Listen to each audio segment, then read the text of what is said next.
Good afternoon. This is Akashvani and I am Gaurang Dhawanlal with the midday news.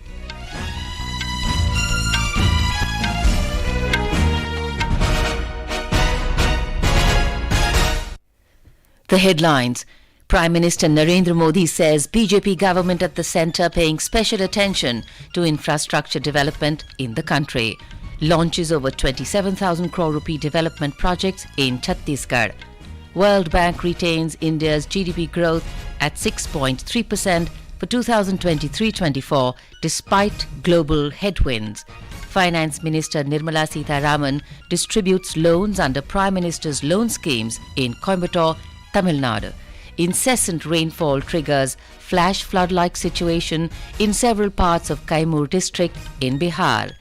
And in Hangzhou Asian Games, India wins bronze in canoe, sprint and boxing. Lovlina enters finals in women's boxing. Country's overall medals tally stands at 62.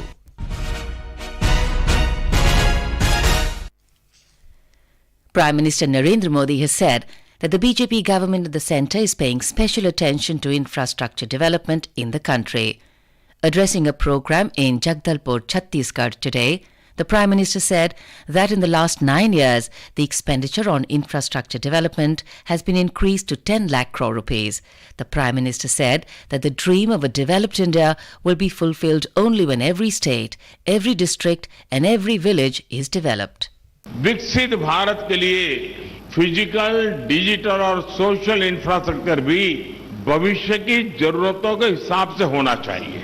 यही वजह है हमारी सरकार ने पिछले 9 वर्षों में infrastructure पर होने वाले खर्च को बढ़ाकर इस साल 10 लाख करोड़ रुपए कर दिया है। ये पहले के मुकाबले 6 गुना ज्यादा है। The Prime Minister said that many steps have taken years to make India self-reliant in steel manufacturing. Mr. Modi said that the steel produced at the NMDC plant located at Nagarnar in Bastar will provide new energy to the automobile as well as the defense sector. Bastar में जो steel बनेगा उससे हमारी सेना भी सशक्त होगी और रक्षा निर्यात में भी भारत का डंका बजेगा। इस स्टील प्लांट के कारण बस्तर सहित आसपास के इलाकों के करीब-करीब 50,000 नौजवानों को रोजगार मिलेगा। केंद्र सरकार बस्तर जैसे हमारे आकांक्षी जिलों के विकास को जिस प्रकार प्राथमिकता दे रही है, उस मिशन को भी ये स्टील प्लांट नई गति देगा। The Prime Minister laid the foundation stone of development projects worth 27,000 crore rupees in Jagdalpur, the divisional headquarters of the tribal Bastar division in Chhattisgarh today. विकसित भारत का सपना तब सिद्ध होगा जब हर प्रदेश, हर जिला, हर गांव विकसित हो। इस संकल्प को शक्ति देने के लिए आज यहां लगभग 27,000 करोड़ रुपए की योजनाओं का शिलान्यास और लोकार्पण हुआ है। Built at a cost of about 24,000 crore rupees, the integrated steel plant will produce high-quality steel.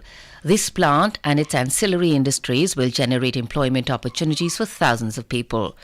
During his visit to Jagdalpur, the Prime Minister laid the foundation stone for the upgradation of the Jagdalpur railway station and dedicated to the nation a new rail line between Antagarh and Taroki and a double rail line project between Jagdalpur and Dantewada. The Prime Minister also flagged off the train service between Taroki and Raipur. The Prime Minister also dedicated to the nation the new road built between Kunkuri and the Chhattisgarh-Jharkhand border on National Highway 45. Prime Minister Narendra Modi will also visit Telangana today. He will dedicate to the nation rail projects including the new railway line connecting Manoharabad and Siddipet and the electrification project between Dharmabad and Manoharabad and Mahabubnagar, Kurnool. He will also dedicate various developmental programs worth 8,000 crore rupees from Nizamabad. Will also be dedicating the first 800 megawatt units of phase 1 of the Telangana super thermal power project at Ramagundam. The power plant generated 85% of electricity will be utilized in the state itself and will also improve north-south grid connectivity. The Prime Minister will also lay the foundation stone for 50-bed critical care blocks under the Pradhan Mantri Ayushman Bharat Health Infrastructure Mission in 20 district headquarters.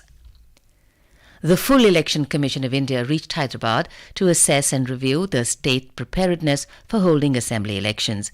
Headed by Chief Election Commissioner Rajiv Kumar, Election Commissioners Anup Chandra Pandey and Arun Goyal, and Senior Deputy Commissioners and Deputy Commissioners arrived in Hyderabad. The ECI will hold a meeting with political parties later this afternoon, and representatives from 6 national parties and 4 regional parties will be attending the meeting. The Commission will meet heads of 22 enforcement agencies today. The Commission will engage in various activities during the next 2 days in Telangana. The Vice President of the Dominican Republic, Raquel Peña Rodriguez, called on President Draupadi Murmu at Rashtrapati Bhavan today. Welcoming the Vice President on her first visit to India, President Murmu said the timing of this visit is very apt as both countries are marking the 25th anniversary of their diplomatic relations. The President said bilateral relations between the two countries are warm and friendly and are anchored on the strong foundation of shared values of democracy. President Murmu said there is scope for working together in areas like pharmaceutical products, marine science, meteorology, disaster-resilient infrastructure and digital payment technologies. The two leaders also agreed that continued exchanges and contact between India and the Dominican Republic would further strengthen bilateral ties. This is Akashvani giving you the news. For quick news updates round the clock, follow us on our Twitter handle @AIR News Alerts. The World Bank has decided to maintain its growth forecast for India in the fiscal year 2023-24 at 6.3%. This decision comes as India continues to exhibit strong economic growth despite facing substantial external challenges. The World Bank, in its April report, had cut India's growth forecast for the current fiscal to 6.3% from the earlier 6.6%. The World Bank's latest India Development Update observed that despite significant global challenges, India was one of the fastest growing major economies in 2022-23 at 7.2%. Union Finance Minister Nirmala Sitharaman today distributed 3,500 crore rupees worth of credit assistance to the beneficiaries at Coimbatore today. Speaking at the function, the minister said that aspirational districts are prioritized for all types of government assistance. The loans were distributed under the Credit Outreach Program. The finance minister said the government is creating awareness and is ensuring that rural farmers and entrepreneurs become aware of the subsidy and credit loans given to small entrepreneurs and businessmen. Onion auctions began in Nashik, the district of Maharashtra, after 14 days of the onion trader strike since the 20th of last month. They were demanding a rollback of the export duty hike. Nashik's Guardian Minister Dadaji Bhuse yesterday called a meeting of traders and assured them that a decision will be taken within a month. After that, the traders showed readiness to begin onion auctions in all agriculture product market committees. Nashik district is one of the largest onion producers in the country. Air Chief Marshal V.R. Chowdhury has said that India is constantly monitoring the situation across borders through intelligence, surveillance and reconnaissance. He said that the country's operational plans are dynamic and keep changing based on the situation developing across any front. Briefing the media in New Delhi today, Mr. Chowdhury said the Indian Air Force has a very flexible and dynamic war plan, which it keeps revising. जहाँ तक हम technology का सामना technology कर सकते हैं हम कोशिश करेंगे, पर जहाँ पे नहीं हो सकता है हमारी ट्रेनिंग और न्यू टैक्टिक्स हमेशा कंटिन्यूअसली इवॉल्व होते रहेंगे. जैसे हमें पता चला है कि दोनों साइड में अभी सिमिलर टाइप की कैपेबिलिटी है, तो हमारे टैक्टिक्स में भी बदलाव आया है. On Air Force preparedness, Air Chief Marshal informed that the Indian Air Force had signed a contract for 83 light combat aircraft Mark 1As, and it is looking at procuring additional 97 such aircrafts, which will bring the total number to 180.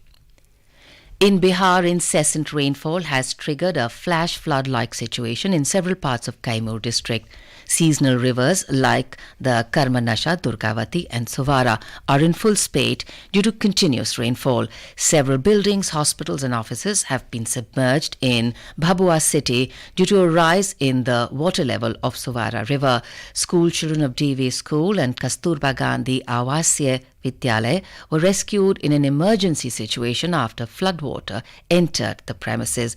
The district magistrate of Kaimur said several patients have been safely evacuated from the primary health centers as the premises had been submerged. The DM said disaster management teams have been kept on high alert in view of any eventuality. The Met Department has issued a warning of heavy rainfall in Rohtas, Kaimur, Gaya, Aurangabad and nearby districts today.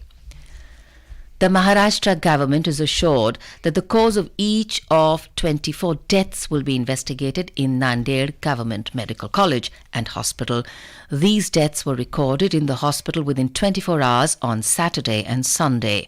The hospital administration claims many of these patients were brought in a serious condition to the hospital. The state's medical education minister, Hassan Mushrif, will visit the hospital today. He informed that a committee of doctors will be constituted to investigate the reasons for the death of patients. Meanwhile, opposition leader Vijay Vadetivar has demanded the resignation of the Health and Medical Education Minister of the state. India's medal hunt continues at the Hangzhou Asian Games. India bagged 2 bronzes on day 10, making its overall tally 62. 62 medals with 13 gold, 24 silver and 25 bronze. Here is a report from our sports desk.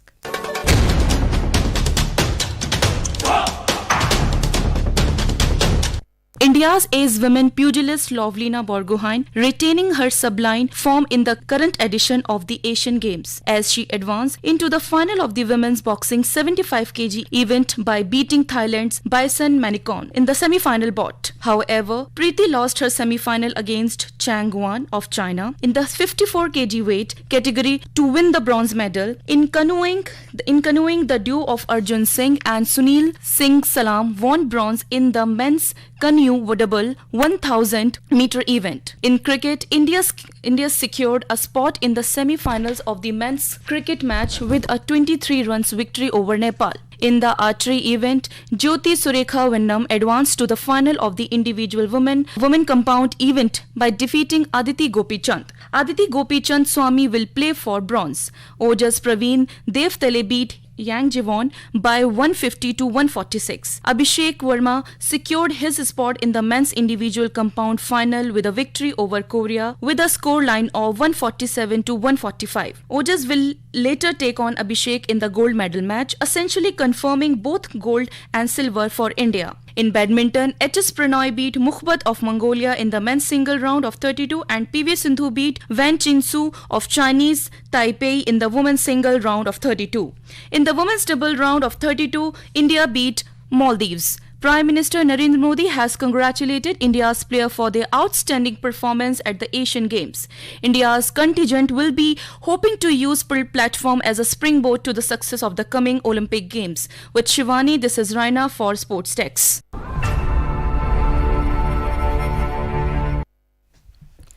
Union Minister of Information and Broadcasting Anurag Singh Thakur has said the popularity of Prime Minister Narendra Modi is increasing day by day due to his pro-people schemes. He said in a recently conducted survey, Mr. Modi's popularity has increased by 78%. The Union Information and Broadcasting Minister was addressing a press conference at the BJP office at Bhubaneswar this morning. And now, before we close, the headlines once again. Prime Minister Narendra Modi says BJP government at the centre paying special attention to infrastructure development in the country. Launches over 27,000 crore rupee development projects in Chhattisgarh. World Bank retains India's GDP growth at 6.3% for 23-24 despite global headwinds. Finance Minister Nirmala Sitharaman distributes loans under Prime Minister's loan schemes in Coimbatore, Tamil Nadu. Incessant rainfall triggers flash flood-like situation in several parts of Kaimur district in Bihar. And in Hangzhou Asian Games, India wins bronze at canoe, sprint and boxing. Lovlina enters finals in women's boxing. Country's overall medals tally stands at 62. And with that, we end the midday news.